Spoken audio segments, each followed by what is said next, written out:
Ladies and gentlemen, welcome back to the Orange Crush podcast. David, his internet is no longer stuffed with turkey. He's ready to go. And we got a special guest, ladies and gentlemen, front and center, Eric Mac Lain, host of the Gramlich and McLean podcast and an ACC Network analyst, sponsored by Ingles, just so you know. And guys, that's not what you were doing, man. I was trying to help you out. But Eric, the Palmetto Bowl is here. We had you on for Georgia, and now we got you back at the tail end of the regular season. Plenty of implications, man. How are you doing? You always get me fired up, man. Let's go. Yeah, come on, baby. Let's get it. Thank you for having me back on. Hopefully, I will not go 0-2 being a guest on this podcast. It's almost because you'll never be on again. Right. When people come on our show, they tend to have really great games after that. So I hope this isn't like a reverse card and I'm some type of curse or something of that nature. But I'm excited for it, man. This is one of my favorite weeks of the entire season. Quite frankly, it's probably the favorite week across college football. There's so many big games. Grayson, you said it earlier, food and football. That's all you got to do starting today, starting pre-Thanksgiving and then throughout the entire thing. And, you know, it's just interesting. You know, I have not been in this rivalry my whole life. I've been here about 13 years, but it feels like this is the biggest game ever. There's so much on the line. You've got number 12 Clemson, number 15 Carolina. I truly believe winner gets a playoff bid. There's just so much going on. So the pressure's at an all-time high. The stakes are at an all-time high. It's in the Valley, noon kick. Let's get it on and popping, baby. Let's go. You know, I have not been in the rivalry my entire life either, but I go back to 1980. My parents moved here from Missouri, and it didn't take me very long to realize that I had better pick a team to pull for. And, so I'm trying to figure out which team am I going to pull for. And they quickly found out that my parents were married when I was born. So obviously I had to go pull for Clemson and not South Carolina. It's a joke, people. Look at Eric laughing. Man, you're too much sometimes. That's amazing. That is but Eric, I have a question for you. It's funny. If you peruse social media, Clemson fans are an absolute bunch. Let's do a Winnie the Pooh reference. They are a bunch of Eeyores right now. It's bad. Gonna love.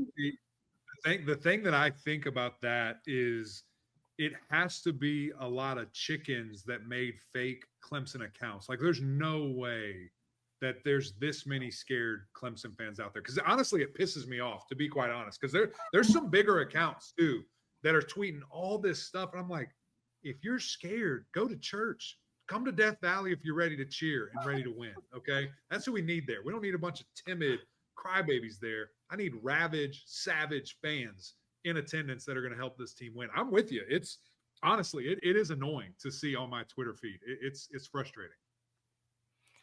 Eric, it's something that's really unique about bringing you on to this podcast. And you mentioned that you haven't been in this rivalry, but you've been in a pretty fascinating way, having played in the Palmetto Bowl. Just before we get into the X's and O's of this game, can you maybe take us through what it's like to really get into the nitty-gritty, get on that field, and really just embrace the rivalry for what it is on the gridiron? Right. Well, I was a part of it at Carolina's peak ever, the peak of their existence that they have ever been.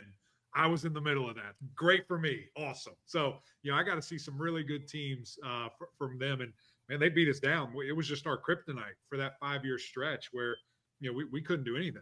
We still ended up going to BCS, bowl games, the first and only in the state, and winning that and, other big bowl games, but we could not get it done until this little freshman walks on, to the football field, Deshaun Watson, and on one leg ends the curse, beats them, and makes it happen. And then Clemson didn't look back for like 10 years, after that. So it's one of those things, man, where it is a super underrated national type of game.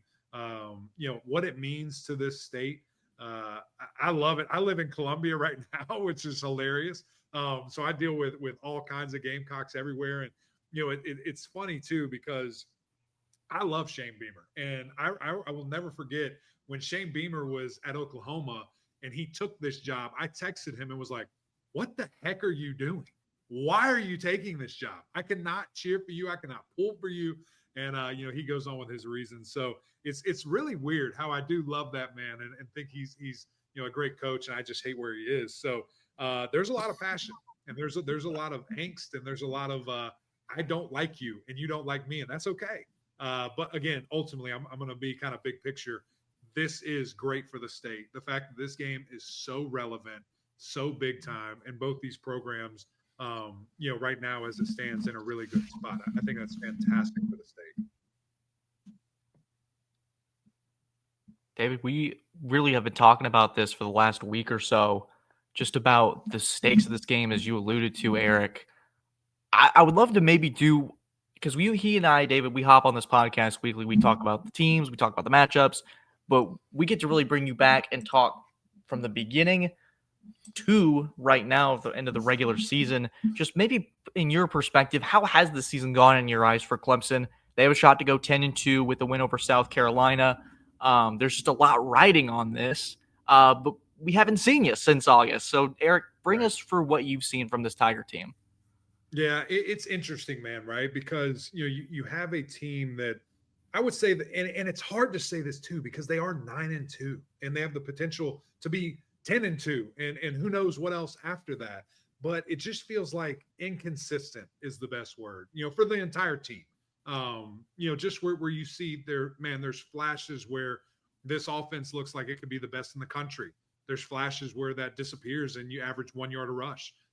There's times where the defense is having 8 sacks in a game, and there's also times where you're giving up a season high rushing yards to Citadel out rushing any other output they had except in that game. And so it's frustrating, I think, at times, just because you think what could be, what could have been, and maybe what will be, because a lot of these guys will be back, and this is a process, and football's hard, but at the end of the day, the standard has been set. And, I think that's one of the, double-edged pieces of this sword that, when you do have the success that Clemson has, when you have been to the mountaintop as frequently as they have, in the way that they do it, very different than anybody else in college football, that becomes the expectation. I mean, there's, people on the team for a while that they didn't know anything but going to national championships. And now, you're probably still dealing with, some of the fans and things of that nature. But now you're talking about a team that's never been there before.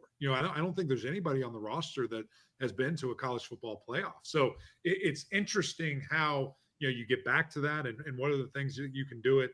I have no question about the culture at Clemson. I have no question about the direction. I know a lot of people, want to be Debbie Downers and want to be this and that. But at the end of the day, remember how you got here. Remember where you came from, and remember the guy that got you there. And it's Coach Dabo Swinney, and he's just fine. He's going to lead this team ultimately back to where you want to be. Yeah, we might have lost David, but Eric, the show goes on, as you know, and I would love to talk to you about next man up, baby. We got to keep. That's rolling. Right. And so I'd love to talk to you about the interview you just had with Dabo on your podcast, which you guys do a fantastic job. You should go check them out if you haven't already. But you talked to me before before we started recording, and just that was probably the best interview he had given. Is it maybe just because of where this team's at and saying, hey, after Louisville, maybe those dreams of a playoff berth weren't on the table, and now, given the chaos that has happened within college football, there is a legitimate shot for Clemson, even if the ACC path isn't in play. Just what was his temperament like when you got to interview him, sit down with him, and really break down this game? Because this is a big game for Swinney in this part of his career, given what you've mentioned with the state of this roster. There hasn't been a playoff appearance in quite some time. What could this mean win for Dabo Swinney and just maybe the look of this program as it's perceived on a national level? Yeah, well, I think a couple of different things there. One, maybe it was just a good time. We had a lot of time. We talked for like 30 minutes, and maybe I just caught him in a good part of the day, which is great. And that also is true. I mean, we could do a 3-hour podcast with Coach, no problem, and you wouldn't even think you blinked. It would just go by so quickly. The second part, I think that it's a second chance. It's a rebirth on the season, because you're right. After the Louisville game, I'm just sitting here like, well, okay, great. That was fun. What's next? What bowl game will Clemson go to? And then the dominoes fall as they may. And even as we sit here today, they still have a shot to be in the ACC championship. We don't know what, Miami's going to do when they play Syracuse up in the Dome, a very, tough place to play that Clemson fans know well. On top of, maybe you can do it yourself and solidify that playoff spot going against a very quality opponent. So, I think there's that excitement. I think there's that, just level of competition. As we all know, this is one of the most competitive dudes I've ever met.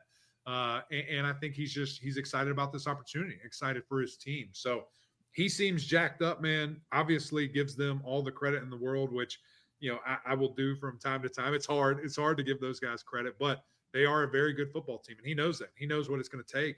And, excited to see, will those guys step up to the challenge and be ready, for this opportunity. You just mentioned about Shane Beamer, and just Sweeney's been nothing but complimentary about him this week. Just the job that they've done. Obviously, Sweeney. Not to cut you off, I'm sorry, but yeah, go I for actually asked him and said, I remember the good old days when you would go on a rant and tell us that USC's in California and Carolina's in Chapel Hill and Lee University and this state always has, always will be Clemson. I said, do you miss that? Do you miss going back and forth? It's too nice of a rivalry. And he was like, no, man, I don't like talking, personal trash and this and that. So it was kind of funny. I do miss some of the jabs back and forth, from him and Spurrier. That it's just those guys are too respectful, too nice. And honestly, I think they like each other. They have a great relationship that, I don't think either one would ever do anything like that. Have you heard his Steve Spurrier impression? Oh, yeah. It's amazing. It's amazing. It's something else. It's uncanny. Post Steve Spurrier being at Carolina, I actually love the guy. I think he's hilarious. When he was there, though, I could not stand that dude. And, of course, I'm going against him until he quit before we could beat him, which is smart. I would have done the same thing. Maybe you're getting some subtle jabs in now for Sweeney, That's but right. We'll save that for another time. But on that South Carolina note with Shane Beamer, obviously, Dabo doesn't want to give them any bulletin board material either. People get sound bites quicker than you can blink. But South Carolina has significantly improved this year compared to last year. Not making a bowl game. They've more than exceeded their win total. Lenore Sellers is playing out of his mind. There's a lot of factors that make this South Carolina team a real fascinating watch. In your eyes and just your study ahead of this game, Eric, what have they done to be as successful as they are? It seems like they're playing complementary football. There's a couple games this season that certain things swing their way. I know that phrase might bother some people. Yeah. They're a couple seconds away from being 10-1 potentially heading into this game. This is a good Gamecock football team. Yeah, no question. A couple of atrocious calls away from being right there as well. I mean, that LSU game is crazy. And again, I do not sympathize with any Gamecock fan, but that you got robbed. It was highway robbery, in that game. And again, listen, you can go. I don't even know what Carolina shows exist out there, but you can go listen to those for a lot of uplifting things. But I'll be real, and I'll give you a couple of different things. I think Lenore Sellers has gotten extremely better. I think he's gotten way more confident with the deep ball, with who he is as a quarterback. I remember after the Alabama Ole Miss game, one of the two, Carolina fans, again, I live right here in Columbia. They were ready to get him the heck out of here. And I'm just like, are y'all crazy? Like, this dude is going to be very good. Like, just be quiet and relax. And here he is, playing at a very high level right now. And then the other part of it is that D-line, as we know, very talented, very active, but the lack of depth is going to be something that's interesting. Those starters have a lot of sacks, and they're very good. After that is where it can get, a little bit interesting in regards to the total number and things that they do there. So, how can you combat that? What is Clemson going to do? Get the ball out quick, roll Cade out, or just say, hey, our guy's as good as your guy. We got the scholarships too. Let's go. Let's go to work. I'm fascinated to see the game plan there and just how are they going to attack those, in particular, two very talented defensive ends. Yeah, Dylan Stewart and Kennard or something else. And I apologize if people can hear the garage going off in the background. There's a lot of movement in the Mann household right now. Hey, I can't hear it. I think you're good. You're good. And there we go. But Eric, something that really fascinates me about this game and just this Clemson team just specifically is sort of the narrative that's been constructed about this football team. And fans, you guys can decide whether or not that's going to be a fair assessment. But listening to one of the sound bites talking about this team has done really well against some bottom feeders on their schedule. And then when they go to the Louisvilles, you go to the Georgias, there's been some struggles. And obviously people were willing to give Clemson a pass for Georgia following that game, depending on who you are.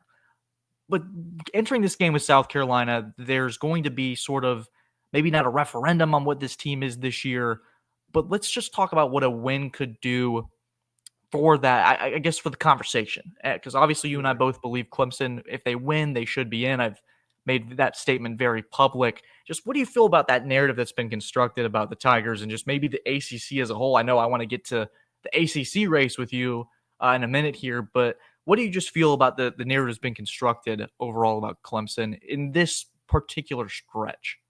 Yeah, I mean, I think it is, a relative easy target when you look at the schedule and look at what they have and what they've been able to do and have not been able to do. And I think it's interesting, preseason there was a lot of juice, and like looking at the schedule, you're like, oh, this is gonna be difficult. You've got a handful of teams here, an NC State team that preseason we think maybe can win 10 games. Florida State, we think they're defending champs. Who are they going to be? Louisville, Virginia Tech, Pitt. And then, of course, Carolina at the end. We all thought that those were going to be very difficult games in the preseason. And then, of course, the teams end up doing and being who they are. And it is difficult. And, I think the Georgia game, and I know people, you say Homer, I'm wearing the shirt. I get it. I played all those different things. But if you watch that tape, you don't look at it and say, man, Clemson's really outclassed here. Like the score to me is not indicative of the talent gap there or not there. The ability of each team. It was just one team that made adjustments and put the hammer to the pedal, and another team that probably ran out of gas because the offense couldn't do things accordingly. I would also like to challenge that Clemson offensively is night and day different from that game in regards to their receiver play and the people that they have active right now. If you go back and watch that and you see the amount of drops, critical drops, or just guys out of position that no longer play the significant snaps that others do, it does make you wonder what if, when, how, why, anyway. So you look at that, and I would love another opportunity to see those two play and what it would look like today. And with Clemson and the progress that they've made.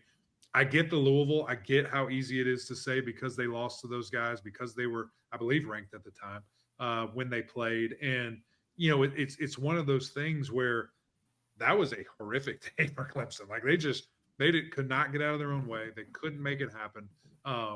In that same breath, Phil Maffer rushes for almost 200 yards. It was just strange. It was a bad day. It was a bad day. And it stinks that it was against them. For the first time ever, they lost to Louisville, and it was at home to make it even worse. So it's a strange thing, man. I think it only heightens this game. I think it only makes this even more of a big deal with all the other factors that we just spoke about, that you have to get this done. And, Coach Sweeney, again, I keep referencing that as you do as well. He said on our podcast here today, I feel like we're a team that can line up and play against anybody. The good thing is you got that chance. And this is literally a playoff game Saturday, high noon in Death Valley. I'm trying to think of the last time, because I know NC State came to Clemson in 2022 for game day, but sort of how the year played out for NC State. Does this feel like the biggest game in Death Valley in quite some time? It feels like it sort of reminds me of when Lamar Jackson came. I know they're both not in the top 10, but you have such implications on where both these teams could go. I just expect a really amped up crowd, Eric. And I'd love to get you mentioned something that really interests me about the night and day look of this offense. Something that also looks night and day when you look to 2023 is Cade Klubnik and his play.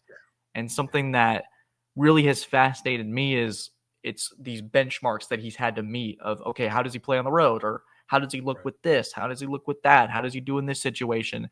He has a defining moment against Pittsburgh this year with the 50-yard scramble.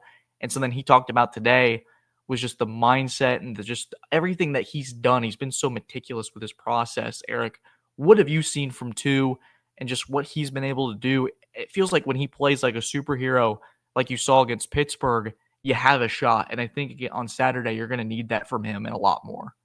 Yeah, no, I don't think there's any question. And yeah, I mean, you see the progress from him, how he's expanded his game.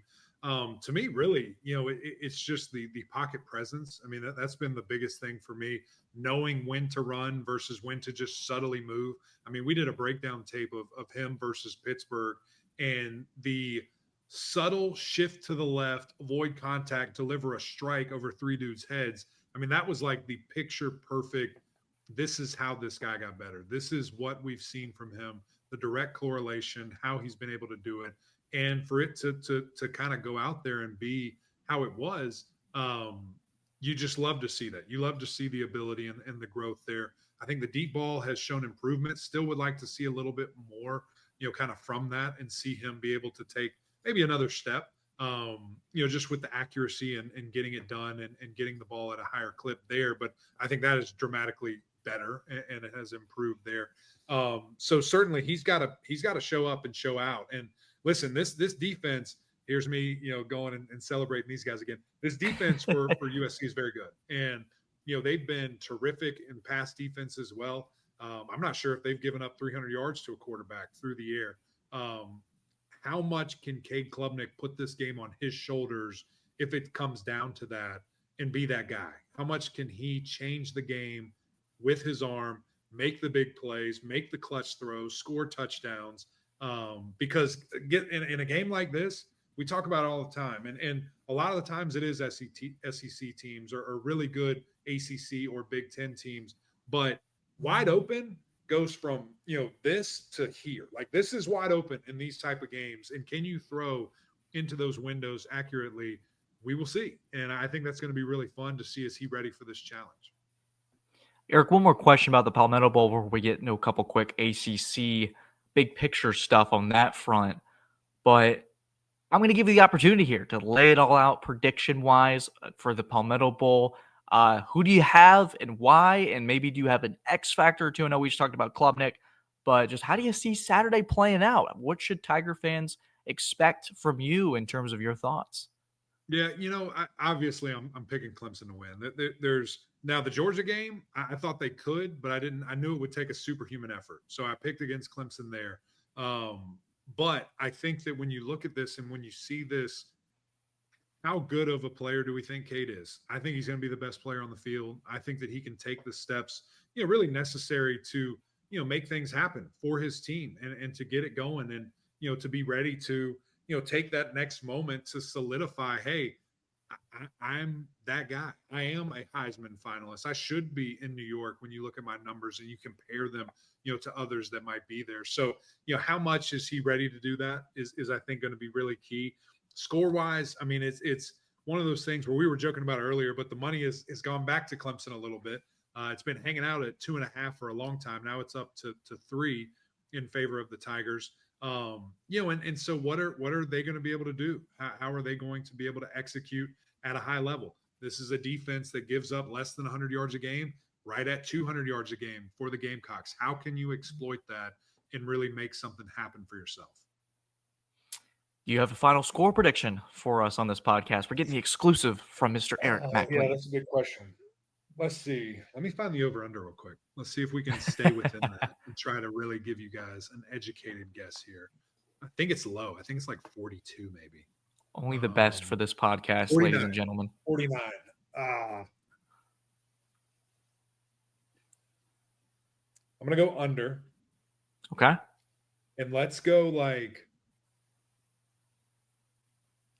17-23. Ooh, something like that. a Something little weird, low-scoring gross, affair. like a gross deal. Maybe It is 27. going to be How do cold. we get out of field goals? 28. How about 28? No Okay. field goals, please. Please, God, don't kick a field goal. I know you're probably that Clemson fans share that sentiment with you, Eric, on man. no field goals. Listen, I don't know if I could play any live bullet snaps during an offensive series, but I can block a field goal. Put me in if you need me, okay? We can make that happen today. Well, we'll get you off the ACC set in a suit and tie and have you out there just putting your hands up. I can be back by the late show. Noon game, fly me back up. We'll be there. We'll be good. It'll be out of nowhere. The third quarter, we see a man in a suit running onto the field. Field goal block. Here we go. Just give me a helmet and I'll be fine. You're right. I can just do it in the suit. Yeah. That's perfect. Do you have any eligibility left, man? If I get a COVID year, for sure, I've got one. I've got that. Okay, then that's the plan. That's the plan. You heard it here first on the Orange Crush podcast. We have Eric Mac Lain suiting up for field goal. But Eric, one more question before we let you go. You've really been gracious with your time, man. I really appreciate that. The ACC race is still alive. Clemson fans will be racing to their TVs regardless of the result. They may be a little angry or they may be filled with jubilation. We'll see. But Syracuse plays Miami at 3:30, and the winner or if Miami wins, they go to the ACC championship to face SMU, a pretty good football team in the Mustangs over there. But if Miami falters, then the Tigers will be headed to Charlotte to the ACC championship. Maybe just your quick thoughts on Miami, Syracuse, and where you sort of see this ACC race shaking out. A lot of factors in their first year of expansion. We got SMU in the title game. Yeah. How about that? Shaking things up, the ponies making it happen.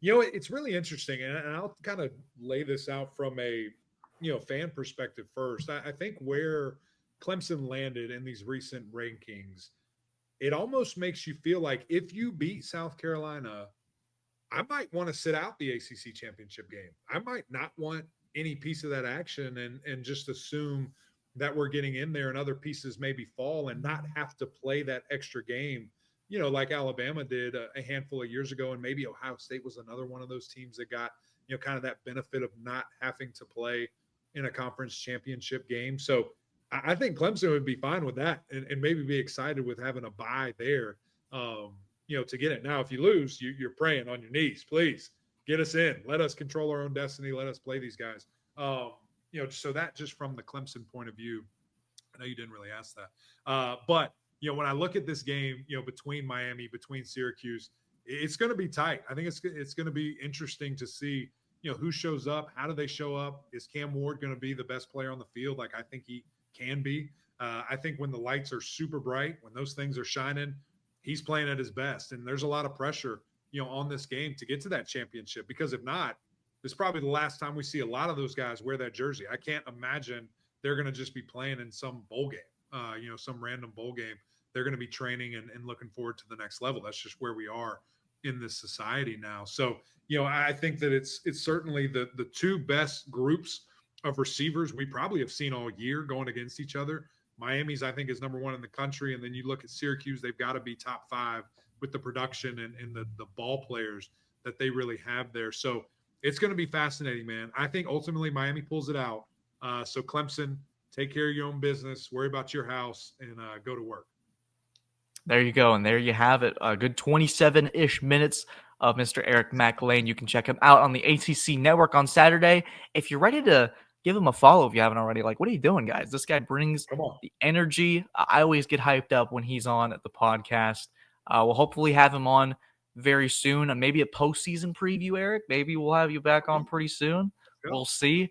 But, guys, thank you as always for the support on the Orange Crush podcast. You saw the ticker flashing over the screen. But if not, if you're listening on Spotify, we want to thank Herb Tyler and Clemson Chick-fil-A. It's a noon game on Saturday. Go grab yourself a chicken biscuit beforehand.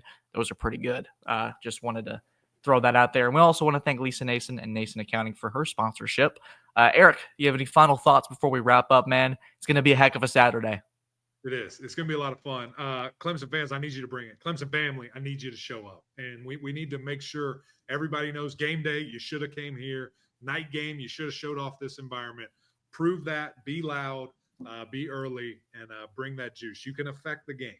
I know you can. I know you know that. And I hope everyone shows out and truly brings it. Guys, we want to thank Eric for his time. We want to thank you for your support. If you are right here, if you've stuck along the way, you listened to all 28-ish minutes of this episode, why not give us a little subscribe or a review on Spotify? Let us know what you love about this podcast. Give Eric your thoughts down below. Guys, thank you as always for the support.